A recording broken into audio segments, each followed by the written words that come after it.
Hello everyone, welcome to Sanmarga classes. 11ನೇ ಪ್ರಶ್ನೆ, ಭಕ್ತಿ ಪಂಥ ಎಂಬಂತಹ ಚಾಪ್ಟರ್ ಇಂದ. ಈಸಬೇಕು ಇದ್ದು ಜಯಿಸಬೇಕು, ಮಾನವ ಜನ್ಮ ದೊಡ್ಡದು ಎಂದು ಹೇಳಿದವರು ಯಾರು? ಈಸಬೇಕು ಇದ್ದು ಜಯಿಸಬೇಕು, ಮಾನವ ಜನ್ಮ ದೊಡ್ಡದು ಎಂದು ಹೇಳಿದವರು ಯಾರು ಅಂತ ಕೇಳ್ತಾ ಇದ್ದಾರೆ.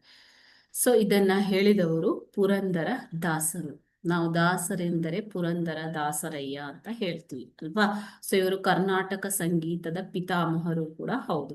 ಸೊ ಇವರು ಈಸಬೇಕು ಇದ್ದು ಜಯಿಸಬೇಕು, ಮಾನವ ಜನ್ಮ ದೊಡ್ಡದು, ಇದನ್ನ ಹಾನಿ ಮಾಡಬೇಡಿ ಹುಚ್ಚಪ್ಪಗಳಿರ ಎಂಬಂತಹ ಜೀವನ ತತ್ವಜ್ಞಾನವನ್ನ ನೀಡಿ ಪೌರುಷವಾದವನ್ನು ಹಾಸು ಹೊಕ್ಕಾಗಿಸಿ ಎಲ್ಲ ಧರ್ಮಗಳಲ್ಲಿ ಸೊ ಎಲ್ಲ ಜನರ ಮನಸ್ಸುಗಳಲ್ಲಿ ಭಿತ್ತಿ ಬೆಳೆಸಿದರು. ಓಕೆನಾ.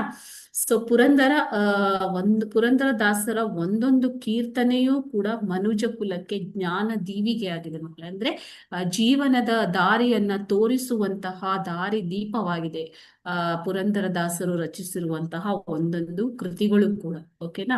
ಸೊ ಅವ್ರು ಏನ್ ಮಾಡ್ತಾರೆ ಅಂತಂದ್ರೆ ತೋರಿಕೆಯ ಭಕ್ತಿಯನ್ನ ತಿರಸ್ಕರಿಸ್ತಾರೆ. ಅದೇ ರೀತಿ ವಿಡಂಬನೆಯನ್ನು ಕೂಡ ಮಾಡ್ತಾರೆ. ತೋರಿಕೆಯ ಭಕ್ತಿಯ ಬಗ್ಗೆ ವಿಡಂಬನೆಯನ್ನು ಕೂಡ ಮಾಡ್ತಾರೆ. ಅವರ ಜ್ಞಾನದ ಈ ಎಲ್ಲ ಭಂಡಾರಗಳು ಕನ್ನಡದ ಪುರಂದರೋಪನಿಷತ್ತಾಗಿ ದಾಸರೆಂದರೆ ಪುರಂದರ ದಾಸರಯ್ಯ ಎಂಬಂತಹ ಖ್ಯಾತಿಗೆ ಕಾರಣವೂ ಕೂಡ ಆಗತ್ತೆ. Okay, thank you.